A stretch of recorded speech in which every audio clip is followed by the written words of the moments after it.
Okay, so an exciting video today. Exciting because we are going off farm. We are heading to the Great Western Air Ambulance base to go and see the air ambulance. How cool is that? Now, you might remember back in the lockdown, the very first lockdown we had in 2020, I thought, well, what can I do? I'm going to shave my head. And I grew a beard. I've got a bit of stubble here now. It's gonna have to go before we head out. I grew a beard. Okay, we'll have a look at it in a minute. I grew a beard, and I asked people to donate some money for the shave off, and see if we can raise some money for the air ambulance. Well, we raised, I think it was nearly £7,000 through Just Giving page. And fantastic. So the people who run the air ambulance asked me if I would go down and have a look at the base. We've been talking about it for quite a long time, but it's only now that after sort of the lockdown situation has ended that we were able to go there. So I'm heading out there today, but I'm not going empty-handed. I am taking them, they don't know I'm bringing these, I'm taking them some snacks. I thought these guys, do you know what, fantastic blokes that they are, and probably ladies as well, I don't know. They do a wonderful job. They fly the helicopter around the area and they go to places that a normal ambulance don't go. When they come back to their base, I'm sure, you know what it's like, if you've had a long day, you want a cup of tea or a treat or something. So I thought, you know what, I'm going to take them some stuff. So I got chocolate biscuits, I've got some Celebrations, some Crispies, all sorts we got in it. Oh, look at these. I do like these. These are a bit spicy, bad boys. So if they're sat in their little refreshment place, there we go. Oh, these are hot. Also I thought we'd better get some veg. So I saw these in the supermarket the other day. Milk chocolate filled sprouts. Look at those. And do you know what I thought I'd do? Keeping it fresh and local, I'm going to go and get them some apples from the orchard here to take down to them. So they've got a bit of fruit and veg in there, sprouts and apples. But I just thought, it's a nice thing for those blokes to have a little bit of a treat. So, what I'm going to go and pick them in a minute. What I'm going to do is I'm going to just drop in the footage of me doing a bit of the beardy head shavy thing last summer. And I'm also, I'll just put the link over on the screen as well. So if there's anyone out there who is new to the channel or missed the head shave and feels like they'd like to donate some money to the air ambulance, now's your opportunity. I'll put the link in the description of this video below as well. You might feel that you want to support these guys. They do a fantastic job. It's not funded by government. It is purely funded by donations. So every penny you spend on them helps keep them flying and maybe save a life, or maybe help yourself one day if you're in a difficult position. But anyway, let's have a look at my beardy weirdy head shavy thing. Here we go, and then let's go and get them some apples, and then we'll head off down to the air ambulance base. I am really excited about this. Brilliant. Right, let's crack on.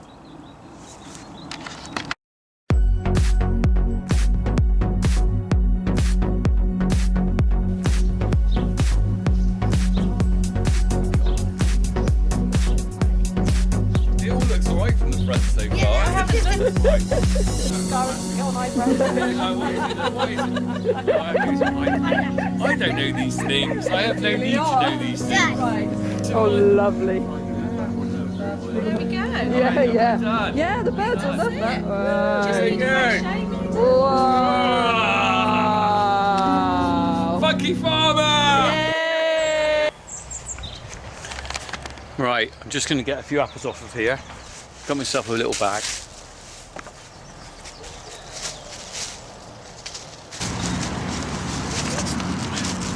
Right, here we go. Mrs. Moo here likes an apple. Do you like an apple? Yes. Do you like an air ambulance? Yes, I like an air ambulance. Right, we're going to go off. Look at these beauties. We're going to go off to Almondsbury, the base. I shall see you in a bit. In the meantime, stay tuned, crack on, and if you want to donate, don't forget the link.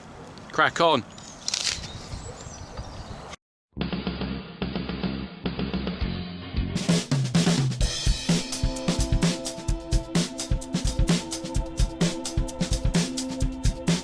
Right, let's get to the air ambulance gang.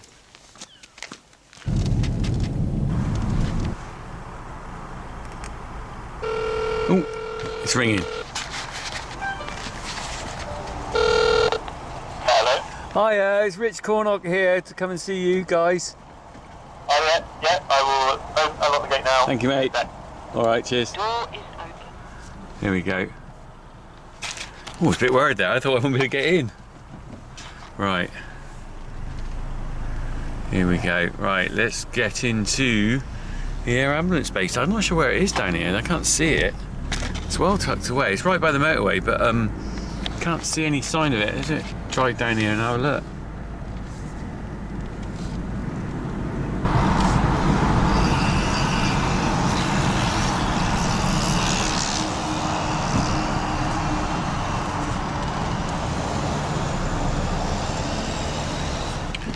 Right, there's the helicopter. I'm just going to park up and we'll have a quick look. Right, I'm going to go in there and have a look at this. I think I'll give them the snack box later. What I'll do is I just don't want to make a big fuss about it. I'll just give them that as a, when I leave, I'll just give them to one of the guys. But we're going to get inside. I think I've got to put a face mask on for going inside. Let's put that on and see. There's someone come to greet me. Hang on. Hello mate, are you Joe?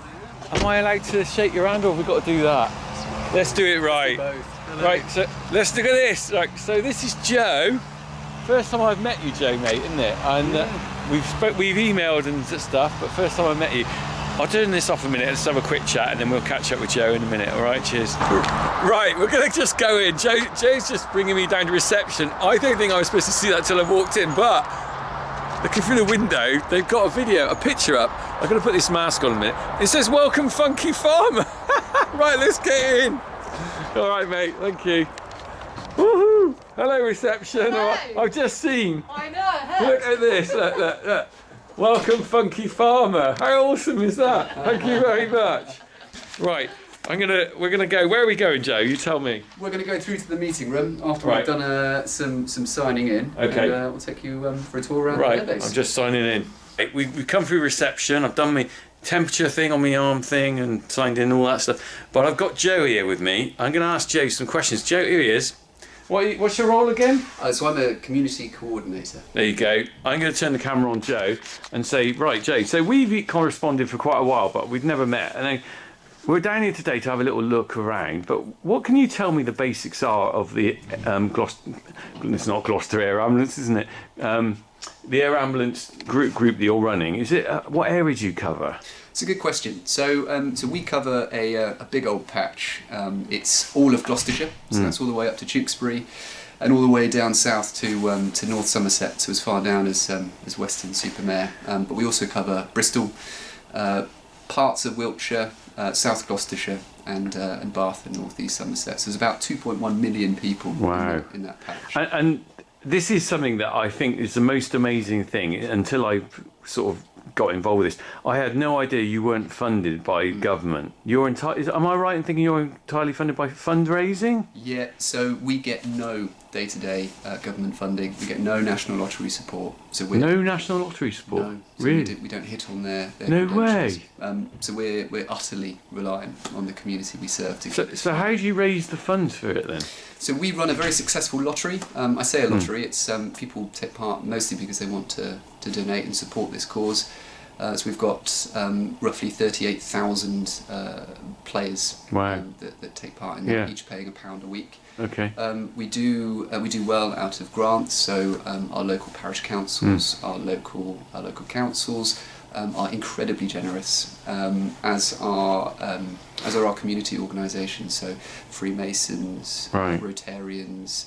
Skittles Club, I was thanking the Forest of Dean Skittles Club for donating £1,000. And all these clubs, punch well above their weight. And, so if I'm going to sort of think you need this money, just talk us through your costs then, because I think when I originally got involved, you broke it down to a cost per flight or a weekend or something. How much does it actually cost to keep an air ambulance running? Is that an easy answer? So for our unit, for our air ambulance, we estimate that it costs over £4 million to keep this unit going, and that's everything. Which sounds like a lot of money. I mean, it is a lot of money, but when you break it down to each individual mission, that's a person that we're flying to or responding into in our cars, and we equate that to about £2,000, which I think is good value. I mean, as I said to you, Rich, that's the helicopter, that's the cars, Amazing. the drugs, the blood. Yeah. I can go on, but everything.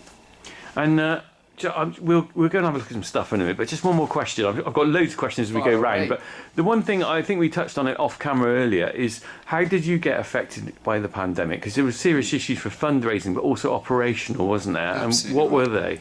So fundraising wise, we suffered. I mean, as I said, we're facing a bit of a bizarre reality of being busier than we've ever been, yet at the same time facing a reduction in the amount of income that where we thought we would be by about £250,000. Wow. And that's as a result of not having those events and not having those conversations. So you would not have been the first to think that we were government funded. And really people don't know about what it is that they get when we respond. So they don't realise that we're not about just taking the patient from where they've been injured to hospital. We're about taking that hospital to the patient, saving lives that would otherwise be lost, which I'll be delighted to show you and your viewers as we go around the airbase. So that's kind of fundraising on the one side, but operationally, when the lockdown first started, we saw almost an overnight reduction in trauma cases. That's things that are happening to you. We go to roughly 50% medical, so that's things happening within you, and 50% trauma. Overnight reduction in trauma. People were tucked up, they weren't going out, they weren't doing the sorts of things that would bring about those sorts of incidents. And as those lockdown restrictions eased, we saw trauma levels popping back up to where they used to be. And as I said, we're going to more cases than we've ever been now. We've also seen that because of that kind of build-up, maybe people aren't going to the doctors when they would normally. That we're seeing things that are exacerbating over time, and that's possibly one of the reasons why we're busier than we've ever been. But what sort of problems did you have when lockdown first came in? Because there was I think you said off camera to me earlier, there was an issue with how they could actually pick up people or collect them or couldn't collect them. There were a lot of unknowns Yeah. when COVID first appeared. So when the pandemic first reared itself, we had no way of safely securing the pilot if we were going to convey patients that potentially had COVID. So at first we weren't able to convey patients as we normally would to hospital. So that was a restriction, and when the crew were responding, they had to respond in full PPE, which Right. when you're doing the sort of surgeries they're doing at the roadside makes, it adds an extra layer Right. of complexity. Wow, well that's really a good insight. Let's lead have a on, look at the Joe. airbase? Let's go and have a look round. Brilliant, thank you, mate. Okay, I've nipped outside. Look, got a man in orange here. This is Jack. Jack has flown over the farm when we had the heart, making the heart. I'll just put a clip in. Here's the heart we made back last year out of bales. Yay. 20 bales, so Oh, one. Two.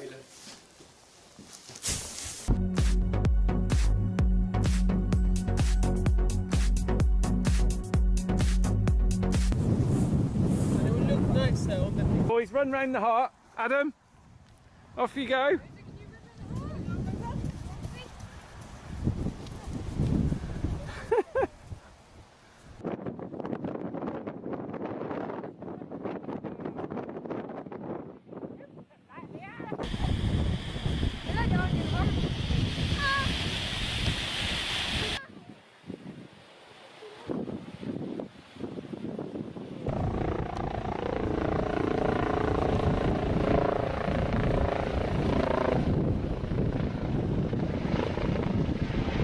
Okay, so here's Jack. Hiya, Jack, mate. Hey, yeah, how's how it you going? doing? Yeah, Look you at you, good? all duded up. Look at Yeah, that. all We're never going to orange, miss can't miss you, it. are we? Hey? No, really bit too bright perhaps.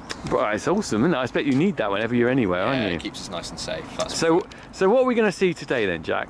so what we're going to do is look around the airbase. Yeah. We'll look around the aircraft and some of our response cars. Big helicopter And over there. What we can tell you a bit about what we do, a little Yeah. bit behind scenes sort of thing, our day-to-day workings. So sorry, stop you. What's your actual role here? Are you the pilot, or are you what do you do? So I'm a specialist paramedic, Yeah. and I've specialised in critical care. So that involves anaesthetics with our critical care doctors, involves some blood transfusions, some Wow. sedations, some surgical procedures, things that you would mainly find in an A&E department. We can provides pre-hospitally. So you actually do those at the scene of an accident? Would you do a Yeah. blood transfusion? Yeah, You so would? we can do. Yeah, so Wow. we can do blood transfusions. So you're carrying blood on a helicopter, are you? Yeah, so we carry blood products on our Wow. aircraft, as well as our response cars. My and God. we carry sort of specialised drugs you would Right. only find in a hospital. Wow. Well, I don't know what to say about that. I carry a penknife.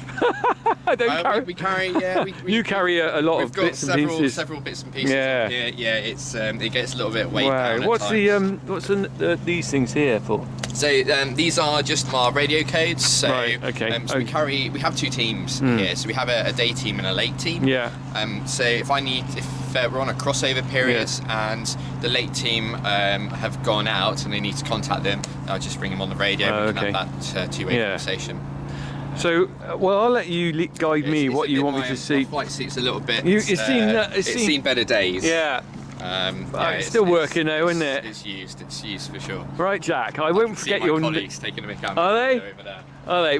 I tell you what, we'll have a chat with them They were. later on. Right.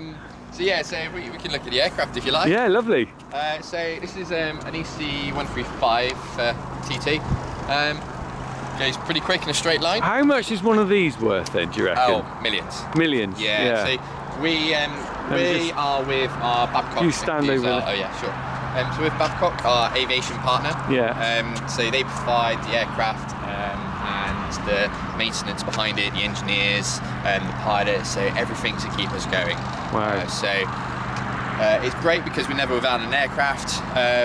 These aircraft go out for yearly and hourly inspections.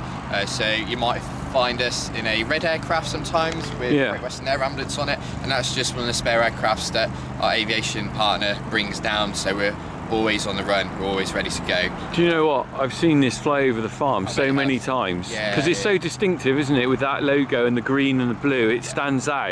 Yeah. And I can't help but look up and go, God, where are you going now? What are you doing, you know? Yeah, definitely. I mean, it's quite bright and people see us coming. Yeah. Well, that's nice though, isn't it? To be known what's going on, you know? Yeah, certainly. And we're forever going up and down the M5 up to sort of Gloucestershire and South Gloucestershire and down into North East Somerset and areas of Bristol. So, you know, if you look up, we do about 5 missions on average a day, so we're up and about. Wow, We're that's pretty a lot, busy. isn't it? The team's already been out several times Have today. they? So how many people would you have on board this? So we would have a specialist paramedic, and a critical care doctor and a pilot, and then we would have either a trainee doctor or a trainee paramedic or another qualified member of staff. Wow. So it gets, as you'll see in a minute, Bit it's cosy, is it? Bit cosy, yeah. And would you bring casualty back in that? Sometimes. So how many casualties could you get in there? Just one. Just one? Yeah, just one. So sometimes we use the aircraft as an asset to get the patient to hospital. The main thing about the aircraft is getting the team, equipment, drugs to the patient where we can start treating them, start treating them at the scene. And sometimes it might not be quicker going by air than by road. Right. So we go to the patient, we start the treatment. It takes about 10 to 15 minutes to load the aircraft, and that's 10 to 15 minutes we could be on the road heading to hospital.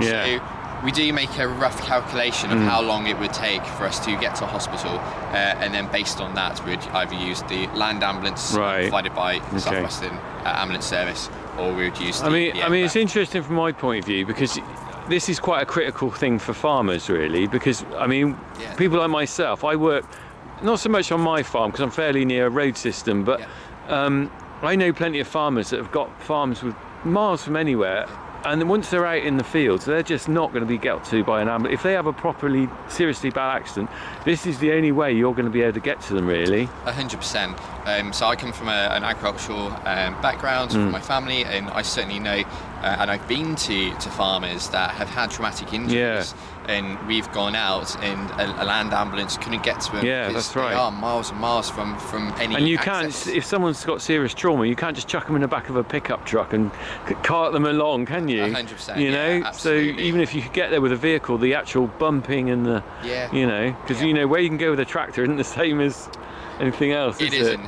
And that's the great thing about the aircraft. And when you've got traffic, if you've got bad road conditions, if it's been, the weather's okay, but it's been snowing and it is useful, yeah, for sure. Right, well, can we have a, Yeah. give us a guided tour? Look at it. This is the nearest I've ever been to a helicopter in my life, actually. It's not something you come across every day, is it? Well, it is for you. Look at this. Well, the first thing I notice is the accessibility is amazing, isn't it? The fact that you can open the door, slide that out, you've got so much, Yeah. you know. So I'll pull the stretcher out in a second, but when we've got a patient on board, we've got blood products hanging from the ceiling and fluids and lines and tubing and monitoring equipment heading up to the bulkhead there. It gets busy, it gets crowded, and we've also got equipment around our feet. And I guess you've got people stressed out and maybe sort of, you know, a lot of sirens, maybe, I don't know, it depends where you are, I guess, but, you know, it can be quite intense, I would have thought. And that's where training comes in, I think. So every day here we do training. Right. I think training really kicks in when we're at these incidences. So we try and maintain our calm as much as possible. Well, I can tell you're quite a calm person, aren't you? You just come at your mannerism, you come across quite placid and calm, and I think, is that an important characteristic? Really I think so.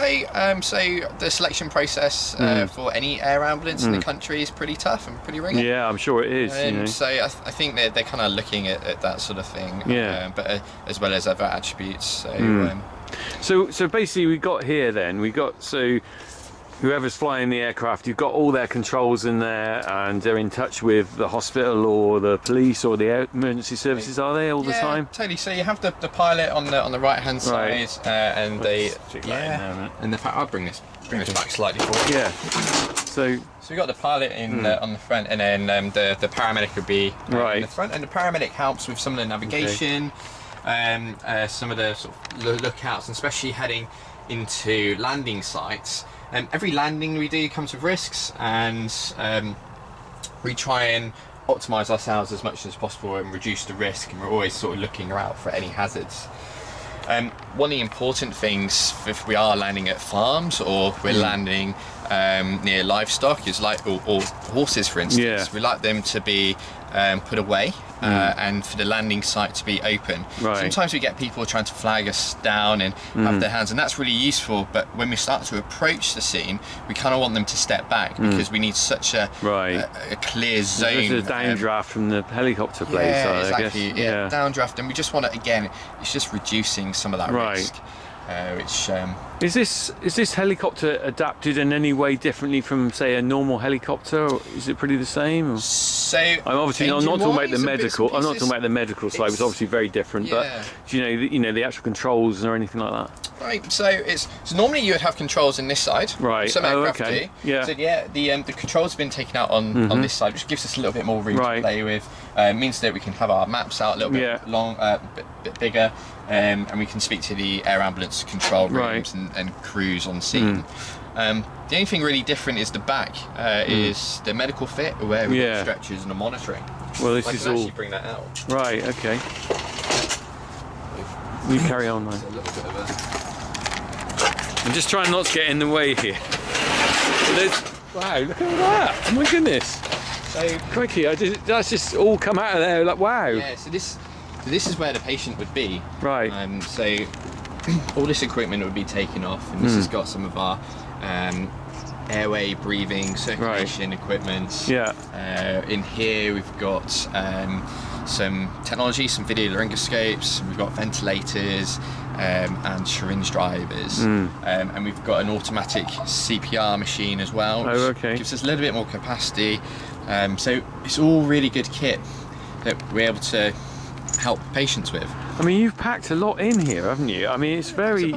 I mean, is this the normal amount of stuff that you would carry in a standard ambulance, or are you reducing it down, or have you made smaller equipment, or how's it all getting? Really good question. So we do rely on the ambulance service to bring their equipment. So we bring extra stuff that you wouldn't normally find in the ambulance.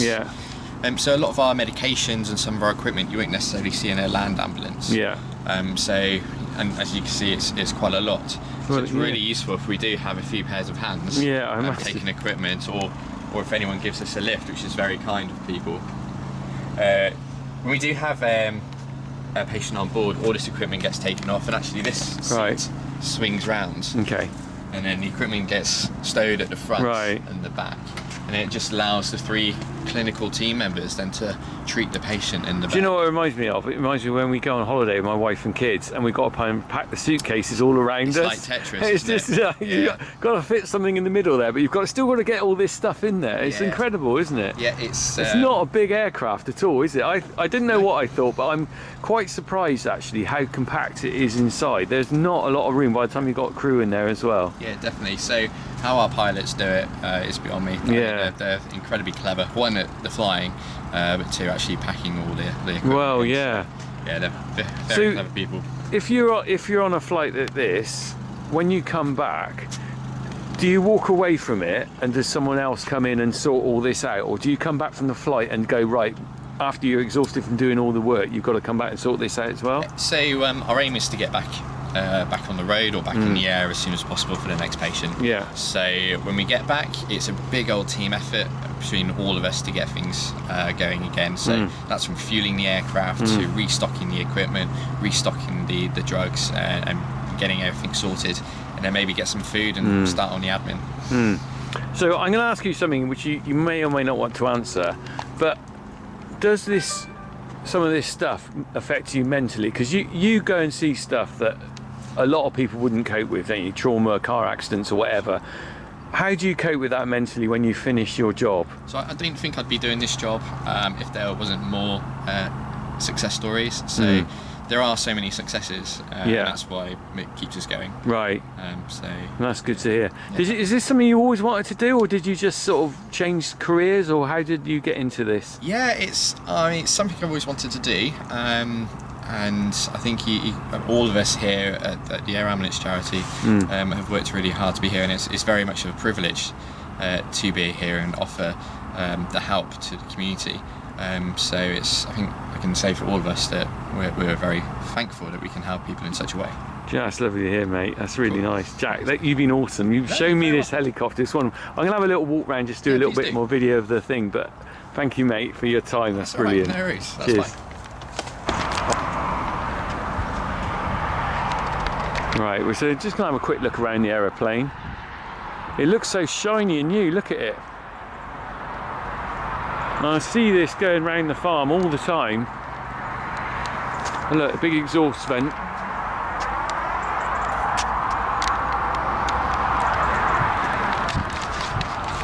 So, jet oil there. And look at the length of the blades, look.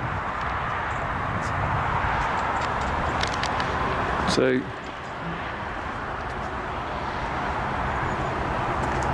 hot and portion hot.